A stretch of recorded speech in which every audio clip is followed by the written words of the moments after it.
소설가 최인호 씨가 쓴 어머니는 죽지 않는다라는 책을 읽어본 적이 있습니다. 그 책에 나오는 글입니다. 어디서 와서 어디로 가는지 모르는 신비한 인생, 낯선 여인 속에서의 하룻밤과 같은 여정에서 어머니와 아버지 그리고 누이들은 같은 성을 쓰고 같은 집에서 아빠, 엄마, 누나라는 호칭으로 서로를 부르며 재미있게 놀던 어느 날, 얘들아 이제 그만 들어와 밥 먹어라 하는 하나님의 부르심에 먼저 집으로 돌아가 버린 동무들처럼 느껴진다. 남은 우리를 또 언젠가는 이노야 그만 들어와 밥 먹어라 하는 날, 이 소꿉장난의 낯선 골목길을 떠나 집으로 돌아갈 것이다. 이런 글이 있었습니다. 어느 집사님이 작년에 집사님이 그냥 제가 이제 종교서적만 읽는 줄 알고 여러 가지 책을 자꾸 사다 주는데 최인호가 쓴 마지막 책인데 인생이라는 책을 사다 주어서 읽었습니다.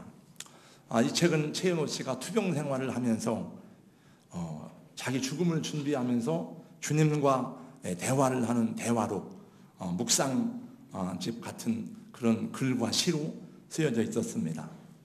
이제 죽음을 앞에 두니까 주님을 사모하는 마음이 더 간절한 글들을 보았습니다. 최인호 씨는 작년에 소꿉장난 같은 인생이라는 여정을 마치고 먼저 이 세상을 떠나서 주님 품에 안기게 되었습니다. 우리가 인생을 살면서 우리 마음속에 쌓여가는 가장 소중한 추억들은 가정에서 만들어지죠.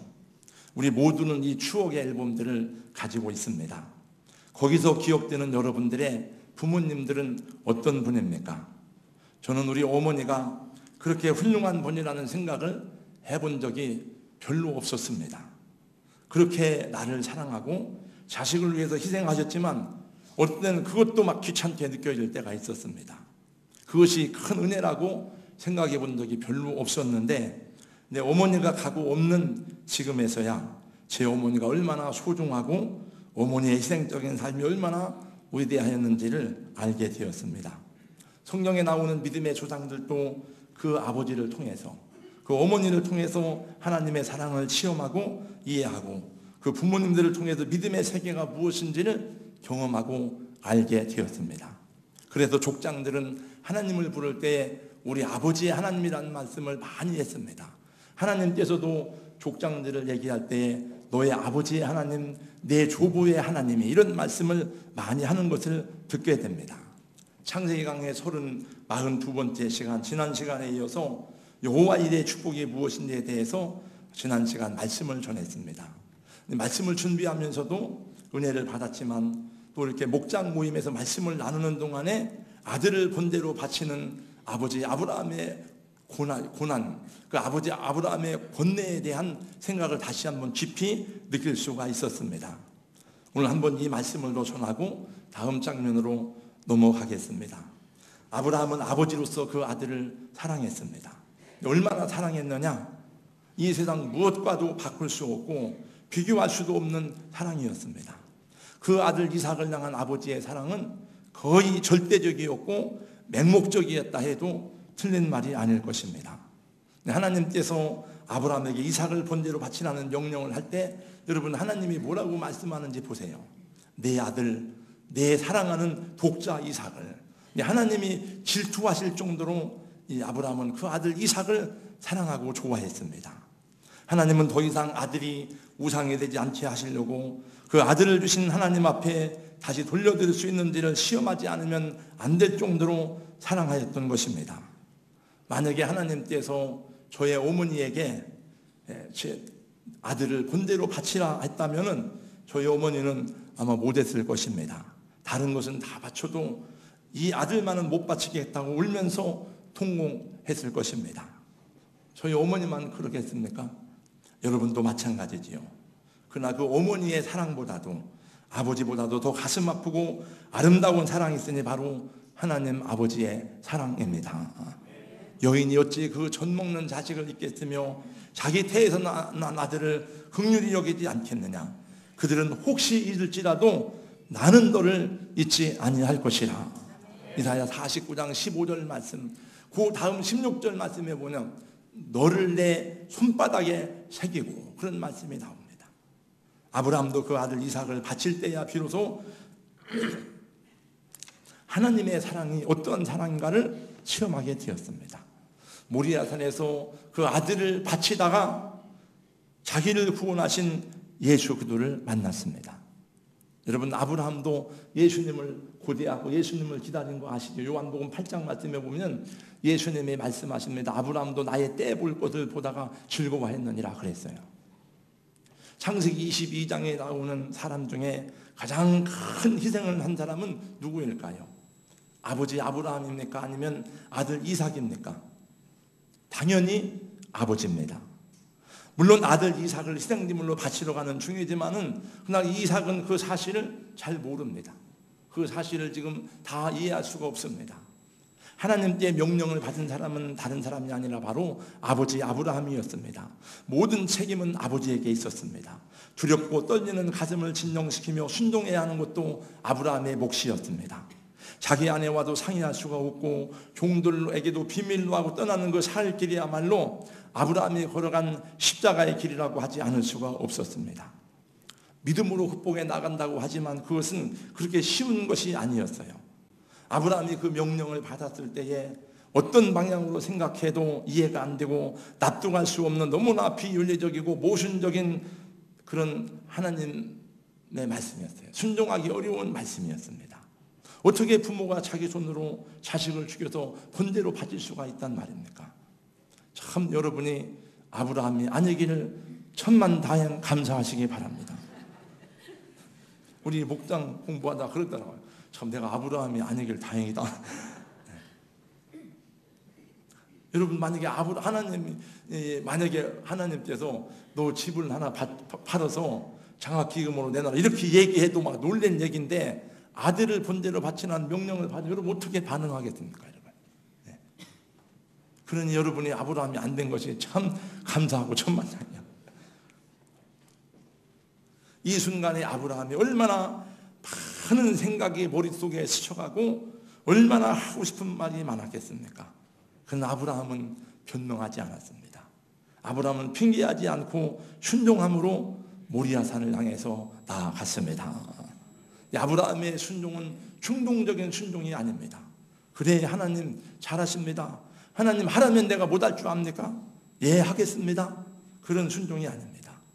아브라함의 순종은 포기하는 순종이 아닙니다. 그럼 난 모르겠다. 하나님이 주신 것 하나님이 알아서 하지 뭐. 하나님 하라는데 뭐 내가 뭐 힘이 있나? 내가 무슨 힘으로 저항을 한단 말이야? 에이, 모르겠어. 될 대로 되라지? 그런 순종이 아닙니다. 유명한 청교도 설교자 스펄전은 이렇게 말했습니다.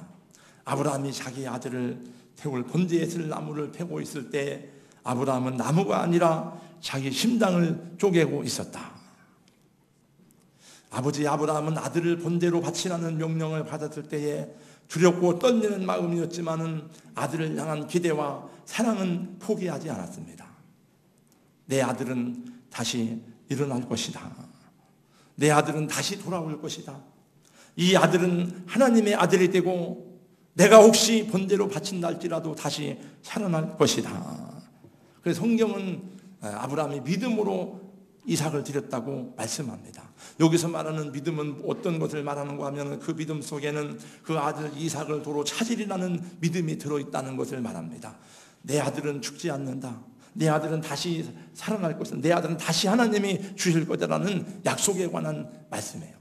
히브리 11장 17절 말씀에 보니까 아브라함은 시험을 받을 때에 믿음으로 이삭을 드렸으니 그는 약속을 받은 자로 돼 그 외아들을 드렸느니라. 그 다음에 19절 말씀에 보니까 그는 하나님이 능히 이삭을 죽은 자 가운데서 다시 살리실 줄로 생각한지라 비유컨대 그를 죽은 자 가운데서 도로 받은 것이니라. 이렇게 성경은 해석해주고 있습니다. 본문 5절 말씀에서도 보니까 아브라함이 두 아들과 함께 모리아산으로 올라가면서 하인들을 산 아래 머물라고 해놓고 뭐라고 말하는가 하면은 우리가 가서 하나님께 예배하고 우리가 돌아오리라고 말합니다. 우리 아들은 그 산에서 죽고 나만 돌아오리라는 것이 아니에요. 말씀에 보니까 우리가 너희에게로 다시 돌아올 것이다. 사랑하는 성도 여러분, 이런 믿음의 아버지가 되시기를 주님의 이름으로 축원합니다. 여러분 아들과 딸에 대한 기대를 포기하지 않는 아버지가 되시기를 예수님의 이름으로 축복합니다. 여러분 자녀들이 곁길로 가고 있을지라도, 여러분 자녀들이 어려움 가운데 방황하고 힘들고 여러분의 기대를 저버리고 여러분의 마음을 상하게 할지라도 그 아들에 대하여, 그 딸에 대하여 희망과 기대를 포기하지 말고 아브라함처럼 굳게 서기를 주님의 이름으로 권면합니다. 시편 37편 25절 말씀에 보니까 내가 의인의 자식이 벌치감을 보지 못했다는 말씀이 나옵니다.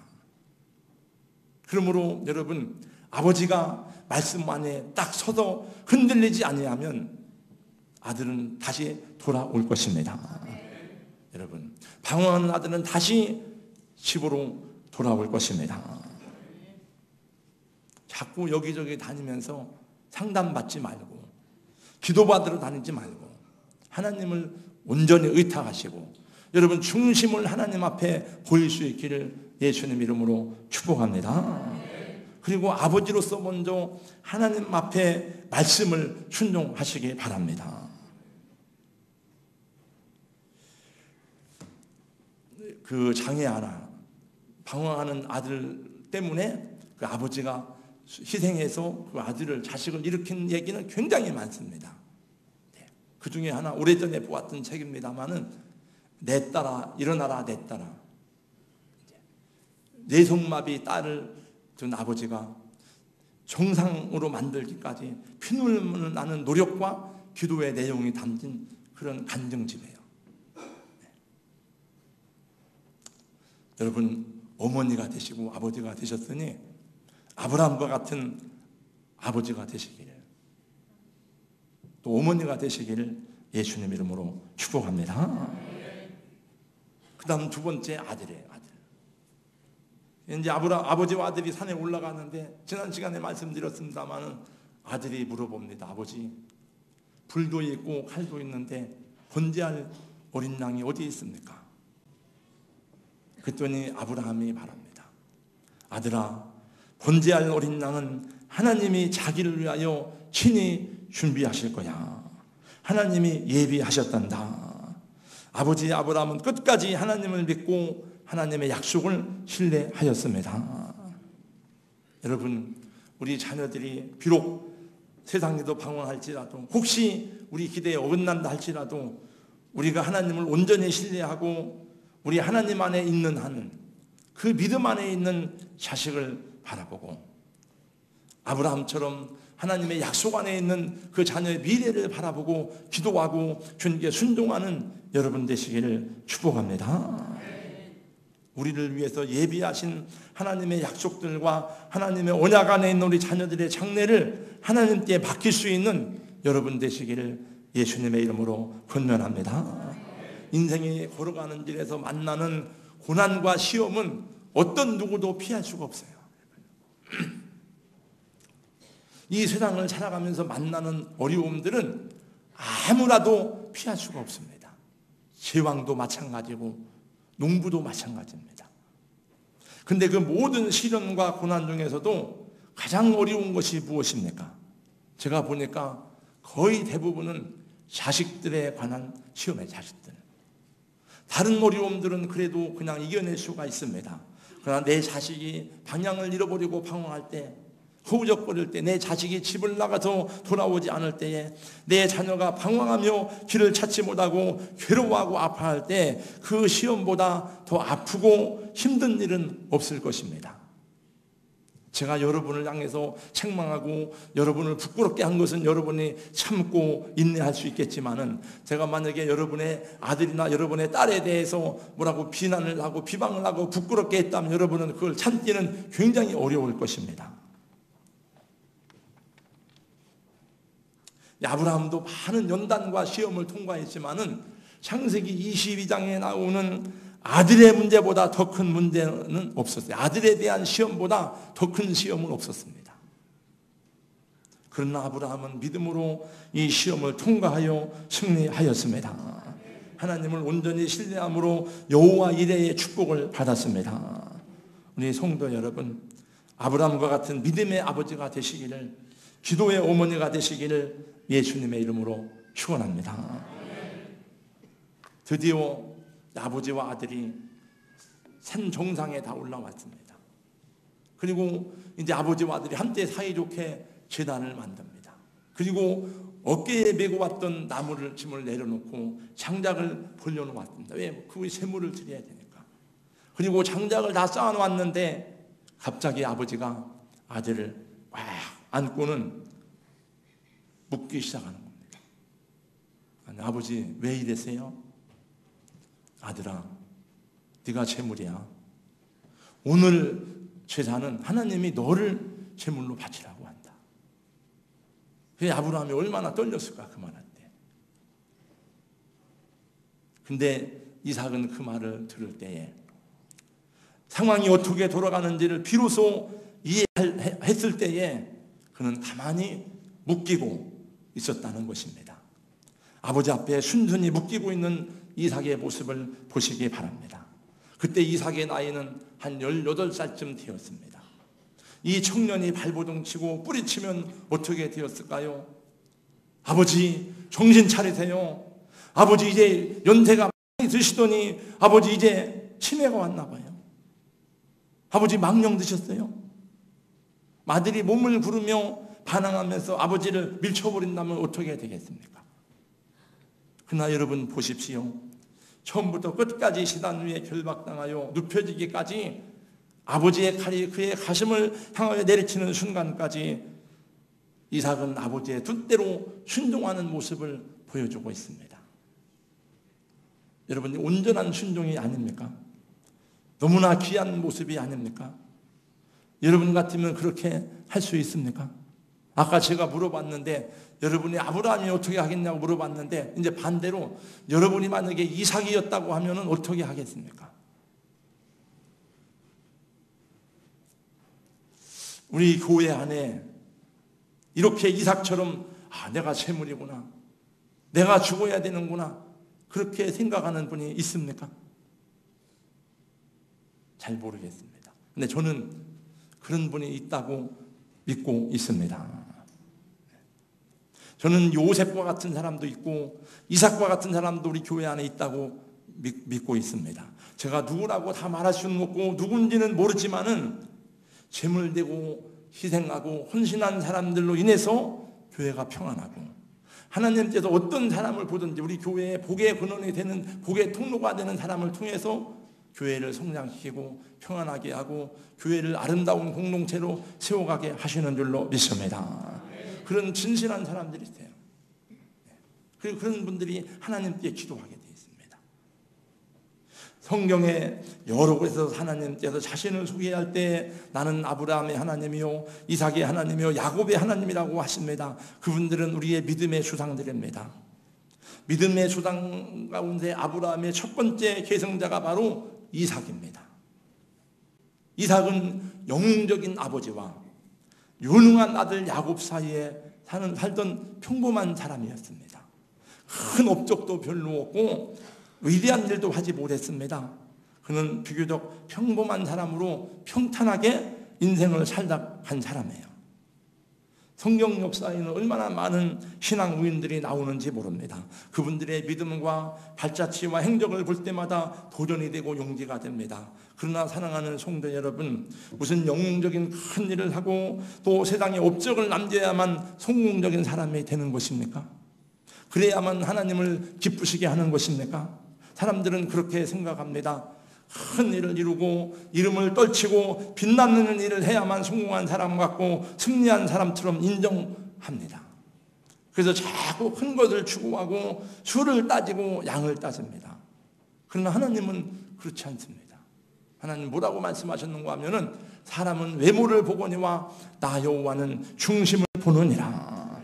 만약에 우리가 큰 업적을 남겼다 할지라도 여러분 내 생각이 그 속에 들어가고 하나님의 영광을 우리가 빼앗은 것이 있다면 하나님은 하나도 기뻐하지 않습니다. 하나님은 언제나 진실한 믿음으로 순종하는 자를 귀하게 보시고 순종하는 사람을 찾으시고 순종하는 사람을 들어서 당신의 역사를 이루어 나가십니다. 엄밀한 의미에서 하나님 나라에는 영웅이 없습니다. 하나님 나라에는 위대한 사람이란 없습니다. 오직 위대한 믿음, 위대한 순종이 있을 뿐입니다. 여러분, 모세가 위대합니까? 바울이 위대합니까? 그거는 말할 수가 없어요, 여러분. 하나님이 모세를 들어 썼기 때문에 모세가 위대한 사역을 했을 뿐이지, 모세가 능력 있는 게 아닙니다. 하나님이 바울을 변화시켜서 새롭게 해서 바울이 하나님 앞에 쓰임받은 사람일 뿐이지, 바울 자신이 위대한 사람이 아니에요. 그러므로 저와 여러분이 무슨 위대한 사람이 되려고 하기보다 주님께 순종하고 믿음으로 하면 하나님 우리를 그렇게 세워주실 줄로 믿습니다. 이삭은 하나님이 기뻐하시는 순종의 사람이었습니다. 근데 그 순종을 어디서 배웠습니까? 누구에게 배웠습니까? 그 순종은 집에서 배운 거예요. 아버지에게 배운 거예요. 아버지가 하는 걸 보고 배운 거예요. 아버지가 어떻게 하나님을 경외하는지, 아버지가 어떻게 하나님을 섬기는지, 어떻게 아버지가 순종하는지를 배웠기 때문에 아버지에게 순종한 거예요. 그때는 교회도 없었습니다. 목사도 없습니다. 그러므로 여러분, 순종은 가정에서부터 시작되고 가정에서부터 배워야 되는 줄로 믿습니다. 여기 아들이 된 젊은 우리 형제 자매들, 먼저 부모님께 순종하시기를 주님의 이름으로 권면합니다. 그래서 이 이삭은 일평생 곁길로 빠져나가지 아니하고 아버지 하나님을 섬기며 살아간 사람, 비록 화려한 생애가 아니었지만은 평탄하고 행복한 삶을 살았습니다. 아버지 아브라함에 비하여, 그 아들 야곱에 비하여 이삭은 화려한 인생은 아니었지만은 행복한 삶을 살다간 사람인데, 그가 행복한 삶을 살게 된 이유는 어려서부터 순종을 배웠기 때문입니다. 여러분, 순종하는 사람은 매를 덜 맞습니다. 저는 제가 저를 보고 순종적이라고 하는 것은 그렇지만은, 저는 하나님께 대해서는 하나님이 보실 문제고, 저는 학교 다닐 때도 또 군대에서도 순종적인 사람이었어요. 뭔 일을 시키면 다 그냥 겁이 많아서 순종을 잘했대. 그런데 확실히 매를 덜 맞더라. 군대에서도 매도 덜 맞고. 우리 수송부는 새벽 되면 4시 되면 조무판 가지고 머리를 툭툭툭 두드리며 가거든요. 그러면 소리 없이 다 일어나서 그 수송부 뒤에 가서 모여야 돼요. 빠따를 막 만들어. 그래서 우리 그때는 말번 보초, 마지막 보초가 5시에 6시까지는 말번 보초가 최고 좋은 거예요. 그때 집합에 빠지니까. 그래서 저는 고참들이 불쌍히 여겨가지고 많이 빼줬어요. 군대에서 매 맞는 걸 보니까 매를 맞는 게 아픈 게 아니고, 쭉 줄을 서 있으면은, 우리 연대 CP에 있는데 차가 85대인가 그랬대요. CP. 그럼 저기서부터 막 매를 두드리는 소리가 나면 기다리는 게 막 너무 힘들어. 기다리는 게. 기다리는 게 힘들어요. 매를 맞는 동안 이렇게. 근데 빨리 매도 먼저 맞는 게 낫다는 말이 거기서 나온 것 같아요.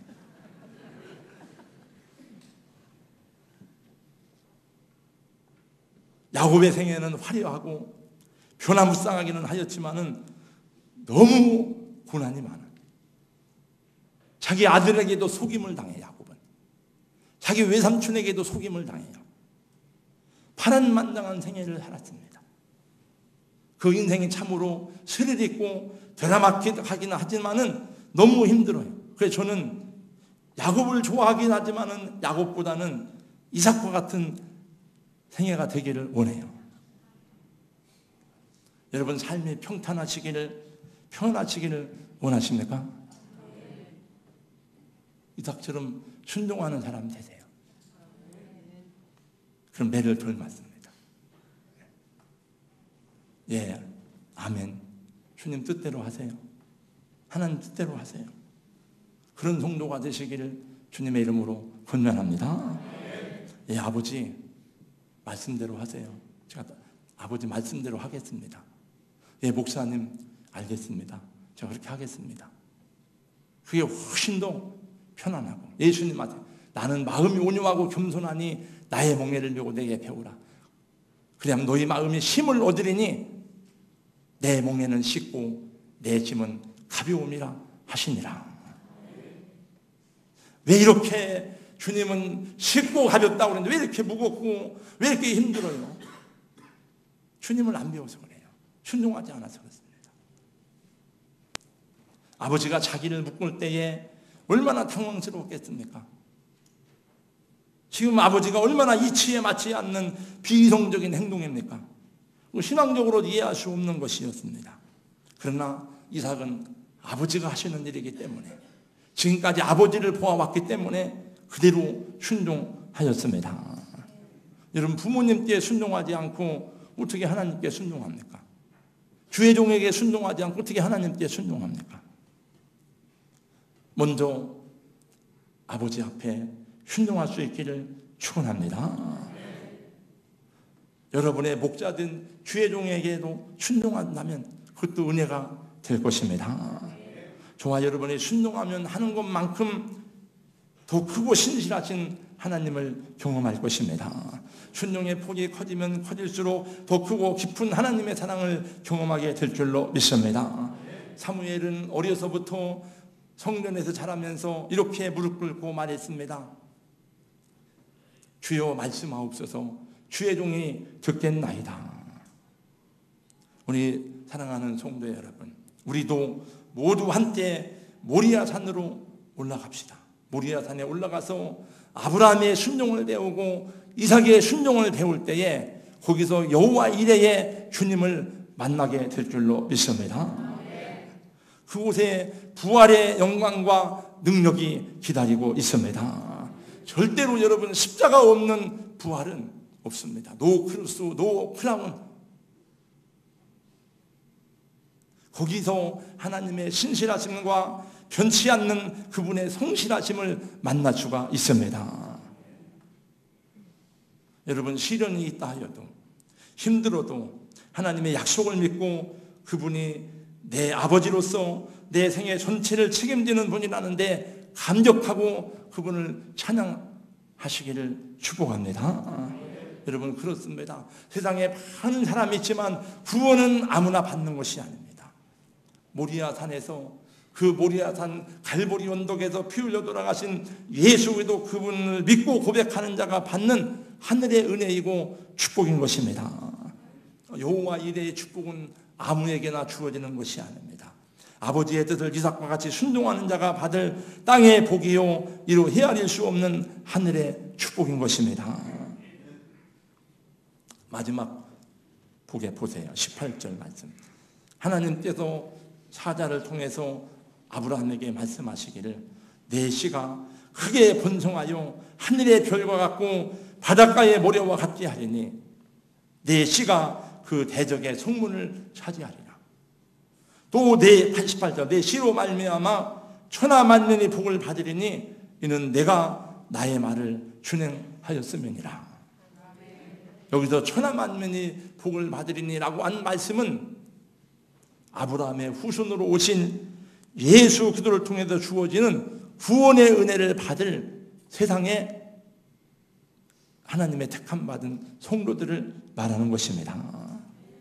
우리는 하나님이 약속하시고 맹세하신, 그랬잖아요. 내가 나를 가리켜 맹세하노니 하잖아요. 하나님보다 큰 이가 없기 때문에 히브리서 말씀해 보니까 하나님은 당신 자신을 가리켜 맹세한 거예요. 그 하나님의 맹세의 언약 가운데 들어있는 사람들이 누군가 하면은 예수 그리스도 안에 들어있는 하나님의 사람들인 것입니다. 여러분은 축복을 위해 선택된 하나님의 자녀들입니다. 신앙에는 십자가를 지는 결단이 필요합니다. 여러분, 이단에 빠지지 아니하고 사악하고 더러운 신천지에 빠지지 아니하고 하나님 안에서 참 믿음을 가진 것을 축복으로 알고 찬양하고 감사하시기를 축원합니다. 하나님 말씀에 운명을 걸고 순종하면 하나님이 역사하실 줄로 믿습니다. 순종하는 성도에게 여호와 이레의 축복이 함께 하실 것입니다. 기도하겠습니다. 하나님 감사합니다. 아브라함과 같은 아버지, 어머니가 되게 하여 주시옵소서. 아브라함은 그 아들 이삭을 바치러 가는 중에도 내 아들은 돌아온다, 내 아들은 다시 살아올 것이다, 내 아들은 일어날 것이라고 하는 믿음을 가지고 하나님 앞에 그 믿음으로 아버지 앞에 번제를 드릴 때에 모리아 산에서 어린 양 대신 예수들을 만난 것을 보았습니다. 이삭은 아버지의 말씀에 순종함으로, 아버지의 행함에 순종함으로 행했을 때에 그 생애가 평탄하고 행복하고 여호와 이레의 축복의 인생 전체에 따르는 모습을 성경을 통해서 보게 되었습니다. 하나님, 저희도 그러한 아브라함과 같은 아버지가 되게 하여 주시옵소서. 우리 아들에 대해서, 우리 자녀들에 대하여 포기하지 않는 믿음의 사람들이 되게 하여 주시옵소서. 우리 자녀들이 어떤 환경에 있을지라도 내 아들은 일어날 것이다, 우리 딸은 돌아올 것이다 라고 하는 믿음을 가지고 하나님 앞에 기도하는 아버지가 되게 하여 주시옵소서. 하나님, 우리가 자녀입니까? 이삭처럼 아버지께 순종하는 믿음의 사람들이 되게 하여 주시옵소서. 부모님을 통해서 하나님을 만나게 하여 주시옵소서. 우리 주께서 그리하여 우리 사랑하는 모든 교우들에게 심령의 평안과 삶의 평안과 주님이 동행하시는 증거들을 가지고 여호와 이레의 은혜와 축복을 간증하는 하나님의 사람들이 되게 하여 주시옵소서. 예수님 이름으로 감사하며 간절히 기도하옵나이다. 아멘.